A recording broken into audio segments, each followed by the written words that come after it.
Okay, cool. All right, so why the rope image? So yeah, I've had a few people ask. Some people are like, this doesn't make sense, you know. So I wanted to kind of just share a few points as to why I chose this image, other than the fact that it looks really good on the cover from a design perspective, in my opinion. So as assistants, we manage tension.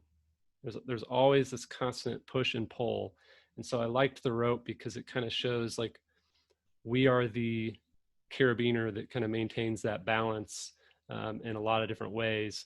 And so there's this tension and tug, but there's this steady, strong assistant in the middle of the crazy work environments that we work in. And then we also kind of, like I said, with the carabiner, we kind of hold everything together. You know, without us, it kind of just goes wherever. Our executives do whatever they want. The company suffers. And then guide and support. So if you've never been rock climbing, whether at like at a gym or actually out on a real rock with rope climbing, you've got what's called a lead rope. And so there's a spotter at the bottom that's holding the rope, and they're anchored in, and they basically, as you climb higher, they let out a little bit more rope. And then if you fall, they kind of can yank on the and lock the rope in so that you don't fall farther than you would like to fall. So the other kind of tie-in with the rope was that we as EAs are like, our executives are up on the wall and they're trying to bring their company to, you know, the sales numbers, or they want to sell the company someday. And there's all these goals that the executives trying to meet. And we're like that lead rope spotter at the bottom that is holding on. But it's not just holding on to them and supporting them. What do the spotters do that are, you know, helping somebody climb? They look ahead and they say, oh, your right foot, put your right foot there. Oh, put your left arm up about 10 inches above your head, because you can't always see unless you're sitting back and you're down there at the lead rope.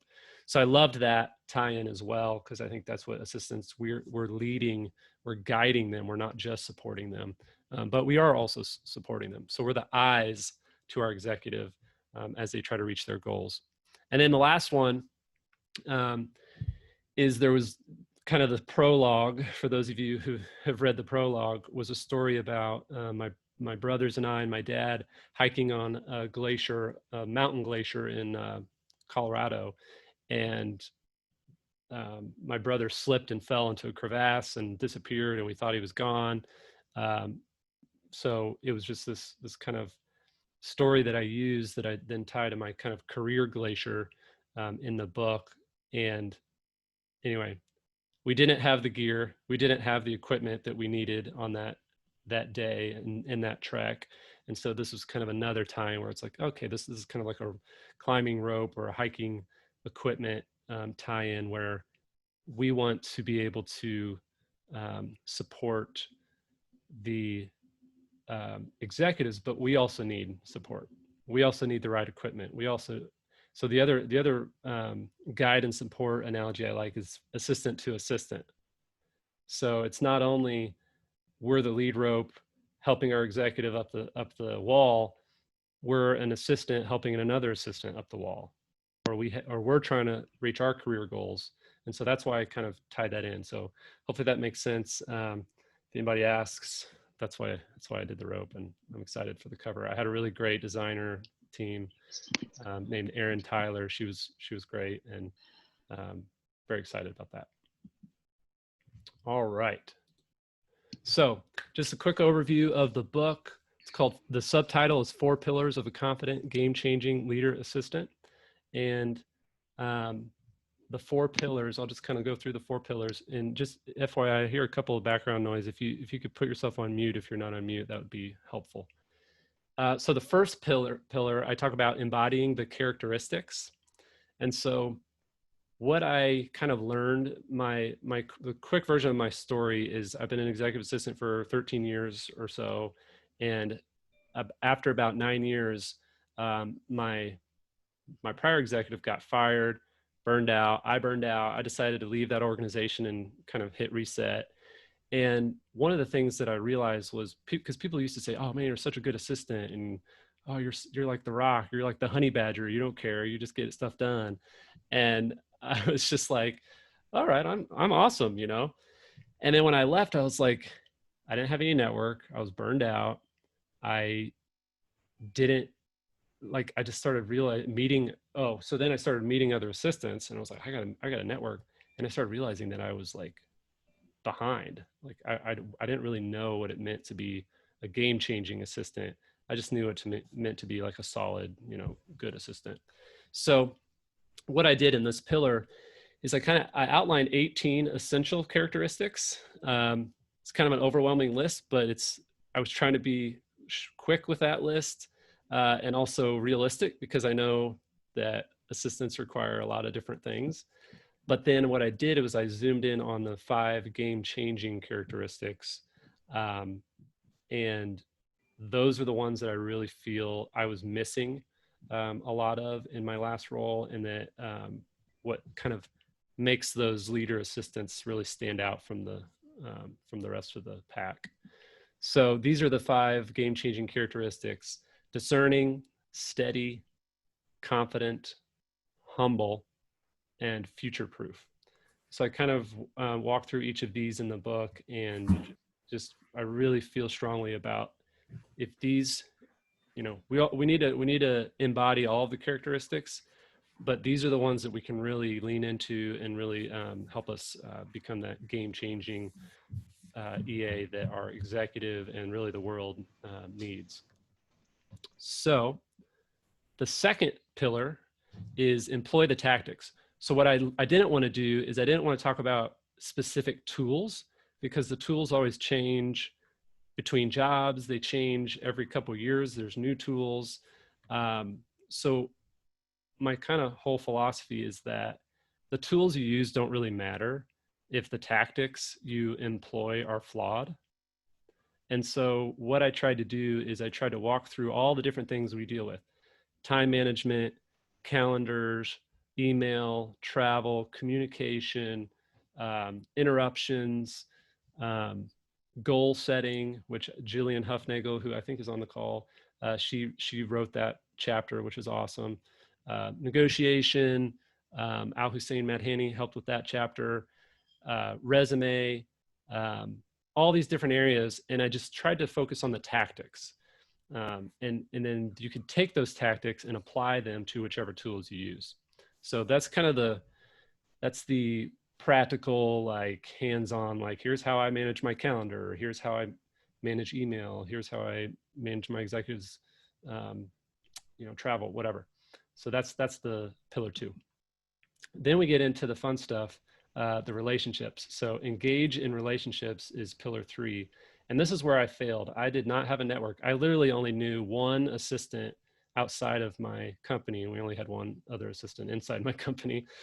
So I really didn't have a network of assistants at all. I wasn't on LinkedIn. I wasn't doing anything. And that really, really hurt when this whole thing happened and my boss got fired. And I'm just like, what do I do? I just had no support network to lean on.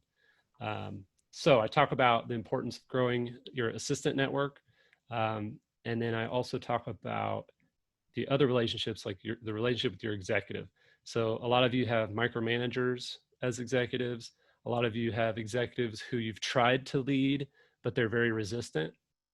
So I try to help you share things that have helped me break through those barriers with executives who are resistant to change. And then I talk about coworkers and how we should really just kind of the dehumanization of assistants, that the experiences that we have where people like coworkers, you think they're wanting to be your friend, you think they want to get close to you, and then you find out that, oh, they just wanted to find out the information from your boss, or they just wanted to know how your executive was doing. And these things are these are real experiences that we deal with all the time as assistants. And so I process through how I dealt with that and what I've tried to do. And I honestly just kind of share that I'm still kind of trying to figure out. Do I, I don't want to be best buds with all my coworkers, but I also don't want to be a, jerk in the corner that doesn't talk to anybody. So like, I'm still wrestling with that dynamic, but just being self-aware of those instances of dehumanizing interactions is valuable. Then I go to the last pillar. So this is kind of the most important pillar in a lot of ways, because you can be a really good leader assistant practically and produce, and on paper you're great, but then you'll end up burned out like I was, where you're quick to anger, you're unpleasant to be around, you just don't have any, you haven't done anything to kind of cultivate your creativity because you're just work, work, work, work, work. So I talk about a few things in this pillar. I first talk about burnout creep and how it just kind of seeps through the wood floors, and you may not notice it. And so becoming self-aware, and then helping you become self-aware about the burnout creep that might be happening in your life. I talk about the signs and stressors. So the stressors are the things that are probably happening or could be happening in your role that could drive you to burnout.